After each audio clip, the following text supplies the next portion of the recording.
Hello, it's your Commodore, Ty Coles here, with another Star Trek Discovery review.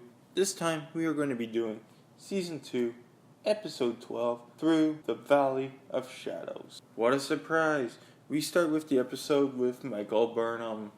She's watching a video of her mother. Incoming transmission from Amanda Grayson. Amanda, who gives her condolences to her, but Burnham's wondering how she knows. Well, Spock told her, because Spock's her kid.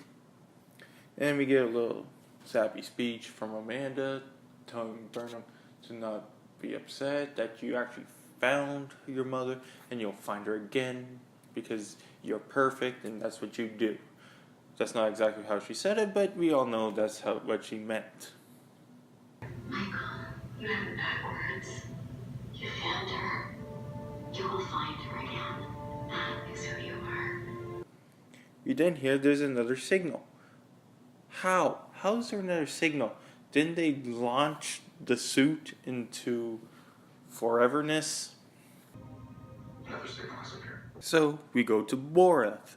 This new signal is the fourth of 7. It appeared over the Klingon planet of Boreth. Glad that they bring up that planet. It was mentioned in Star Trek The Next Generation, Rightful Heir, but the planets look completely different. But so far, the monastery, a bit of a visual update, but very similar to what we see in The Next Generation. So they're thinking it must be some other source that's creating these signals. Time crystal in Dr. Burnham's suit was destroyed. There's no way she could have come back to create that signal. That she said she had no knowledge of, no. Which would suggest these signals were created by another time-traveling entity. Maybe a trap, an agent control from the future. None of the events linked to the signal. Burnham's getting angry about it because why are we looking for these signals when we know Leland's the AI and we should destroy them? Writing about what the signals could mean or who created them is unproductive. What are you suggesting, Commander? I am asserting that waiting around for these signals to provide us answers has proven to be a colossal waste of time. This is when you get one of those want to bash your head against a freaking wall moments. Where last episode, they spent the last third of the show showing that they were downloading the information from the sphere to the time travel suit. That the sphere archive could not be removed nor deleted from this ship. By using Discovery to pursue Captain Leonard, we would be placing the data directly within his reach. And they even had a countdown.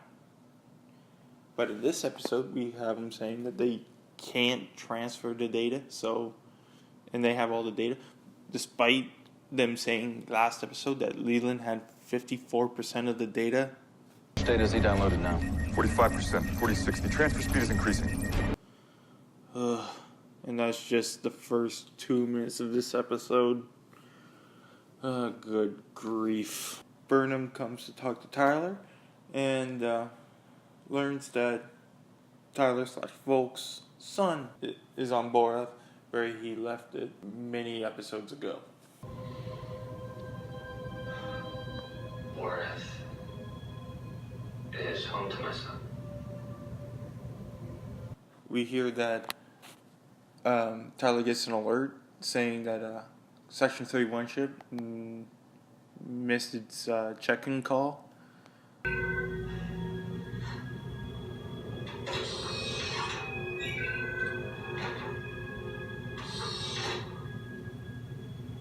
Listen, this Section 31 ship just missed its check-in. So when a Section 31 ship misses its check-in call, all the agents know about it? Like, really?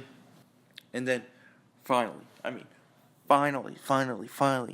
we get to see a proper Klingon ship in Discovery, the D7 battlecruiser. Looks more like a Katinga, but still, we get a proper Klingon ship. So we got Mumbles Laurel talking to Pike and Tyler, telling them about Borath. Lo and behold, it's not just the birthplace of Kalis, and it's pronounced Kalis, not in the show Kalish, or whatever they say it was. Like, do the Klingons in Discovery talk with cotton swabs in their mouth and with a lisp? So we learn it's not just a monastery, it's time stones. Oh, I mean the time crystals. Establish communications with them. I can arrange an audience, but no Klingon, let alone a human, has ever taken a time crystal from the monastery without great sacrifice. The alternative is worse. So we get more Klingork. Oh, God, man. Pike decides to go down, and Laurel helps him meet up, get in contact with the monks down there. Then we cut to Burnham convincing Saru to go after the Section 31 ship. Tyler, every Section 31 ship is required to check in on an hourly basis. But this ship checked in 10 minutes past its hour. Because of the clandestine nature of their missions, they're not required to provide any further information on their status. You want to investigate it first? Because, it missed its call-in by 10 minutes. And then when Saru agrees with her, she's like shocked that it didn't take much convincing, where Saru says it's now because of his defticles falling out that he is shown to take more risks and be more edgy and a different commander altogether. I think all Captain Pike is away. That's why you're going to me, is it not? I thought it would take more convincing. Well, it would seem that after passing Bahara, I have a different kind of encounter. We get some nice visuals of Borath, again, like I said. It looks like TNG, but with a little bit of an upgrade. But the thing we do see is Captain Pike wearing a jacket, like an away jacket that looks very, very similar to one that we've seen in the first JJ Trek movie. Then we see the head time Klingon, the head monk there, and what the hell is on his head? So they talk about being Time Lords. Oh, I'm sorry.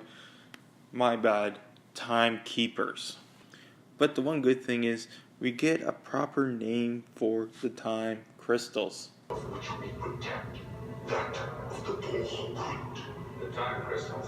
And I like the scene that the head Klingork is challenging Pike on his strength and bravery. That he doesn't have the guts to take a time crystal. You are not strong enough to accept them. Only asking for a chance to prove it. They can do with conviction. Always. They leave broken. We get some more time puns. And then we're back on Discovery, where Burnham's getting ready to leave the ship to go after the Section 31 ship. Spock comes and says he's coming with her. Now is not the time for recklessness. Or for unnecessary risks. Which is why I must make sure you don't take any.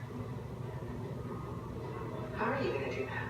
Your age will not be there to save you this time. I don't need saving, brother. Show, sister. And I am enjoying this brother-sister banter between the two because that reminds me of how me and my sister are. And then I get it. I know that they're trying to do more with the rest of the crew, and I like that. I really do. But this scene right here. Words that mean a thing and the opposite of the thing at the same time. I don't know what auto-answering means. Line of space with one L. Don't choke. It can choke. Oversight. Choke on that. Complete, another useless. It doesn't really move anything forward. It just seems like filler. And honestly, because we just never got to know these people that well to begin with, scenes like this just don't hit home. The only thing I enjoy is Jet Reno inner brand of humor. Then on Borath, we learn that time flows at a completely different rate, that the head monk, the timekeeper, is Volk's kid. My name is Denalik. But when I first arrived at the monastery, I was without name. Son of none. You know, another Klingon. That same epithet. He was my father. So, are you kidding me? That stuff goes completely wonky when you go to Borath?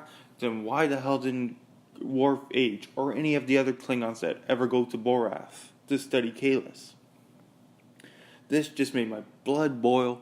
I can't believe this complete and utter crap that they try to pull on us. Like, what the...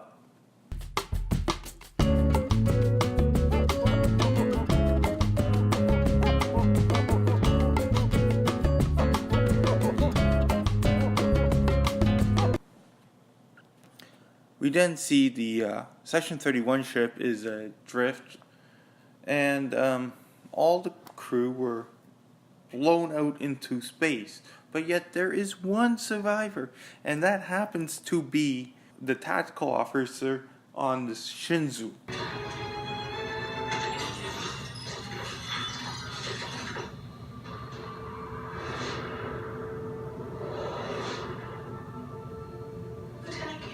They realize they have to go back on the ship to figure out what happened. It's impossible to contend from the show. Which is why we have to go over to that vessel.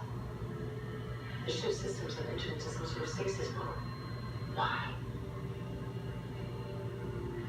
Why kill the entire crew? Oh boy, I wonder what's going to happen in this part.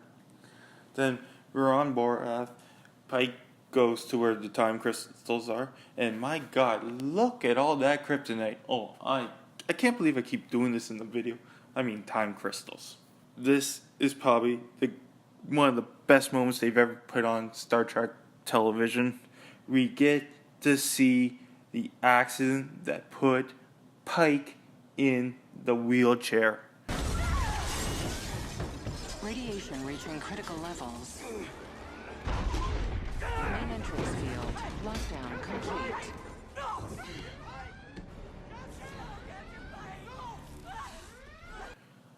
I love it. The bright, shining star in otherwise this crappy, unwatchable season. I was just worried that they were going to cut into some clips of the original series. I'm thankful they didn't do that.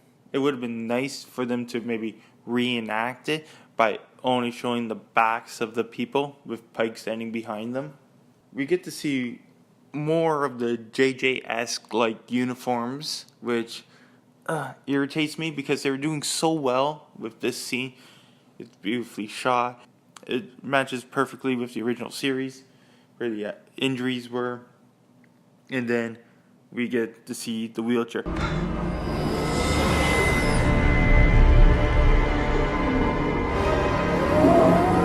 A beautiful redesign.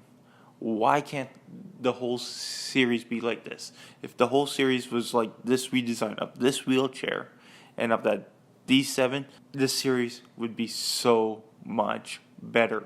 The one thing I hated about the scene though, but that just irritated the hell out of me,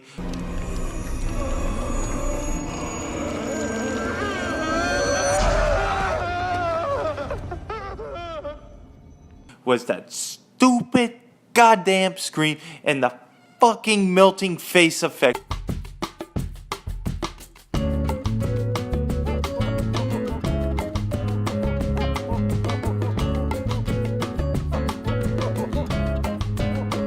What would have been better, I think, would have been them just to have Pike in horror and all you heard was the two beeps of him saying no. And that would have been so much more effective than that god-awful melting face effect. So after Pike sees that, he has two options. Either take the crystal and seal your fate, which is the wheelchair, or you can not take the crystal, and that could just be a possibility that he might not end up like that. Pike takes it. I honor you, Captain.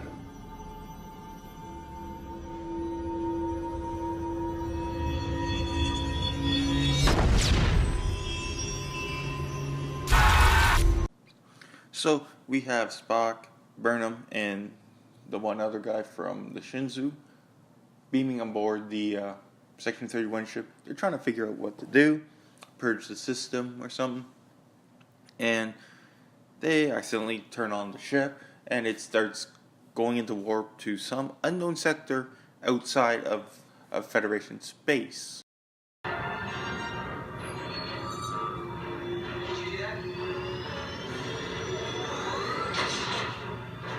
Not control navigation. Which indicates that it is aware of our presence. Then they come up with one of the most stupidest ideas ever to trap the AI in another file. That's not how it works. If you want to move a file to another file folder, it ends up just duplicating itself. Cannot destroy it once isolated. We can create a dummy startup system. Something large and unaffected. AI will be drawn to it. It'll enter the dummy system like a lion drawn to fresh meat. While they're doing the dumb move on the Section 31 ship, we have a scene with Jet Reno and Hugh, which honestly, it just belongs on a show on E and not on Star Trek. End of discussion about that. So we're on the Section 31 ship, and for whatever reason, that the computer control program goes into the separate file and doesn't, let's say, duplicate itself. So they just waiting to reboot the system, but find out that the guy that they were with the entire time is actually dead and is in control by, you guessed it, control. You know what? I'm done with this. I am done with this episode. Literally, this is what happens. Burnham confronts him, gets her ass kicked, Spock saves her, but ends up having his hand broken when he tries to do the Vulcan neck pinch. Pike has another scene with Laurel and Tyler saying, I got the time crystal, and hopefully we can fix whatever this is. We see that there's a whole bunch of Section 31 ships on their way to get Discovery. And so far, there are 30 ships. And they said that's almost the entire fleet. So, we get it. Section 31 has 31 ships. Pike asks orders to get a message sent to the Enterprise to meet him so they can set the auto-destruct for Discovery. The one great thing about that is we might actually see the destruction of that piece of shit, the USS Discovery. And we can actually get a decent-looking ship, finally. Okay, so that's the episode. I hated that thing. There are some people that enjoyed it. Yes, it had some enjoyable moments, like a proper Klingon ship, like a proper D7/Katinga model. And we actually got to see the incident that put Pike in the wheelchair, which in itself looks great, but in the context of this godforsaken series is complete and utter bullshit, because we just saw with Robot Chick, who had severe injuries that only basically had a brain left, get a whole robot body, and yet Pike is stuck in a goddamn chair.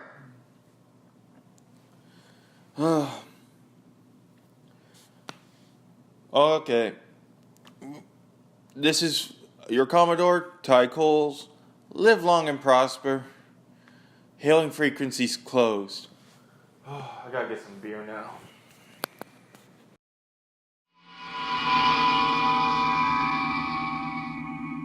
Thank you for watching the video from Commodore Ty. If you'd like to see more, please hit the like button, share, subscribe to the channel, and why not, when you're here, check out one of my other mini videos I've done. Live long and prosper.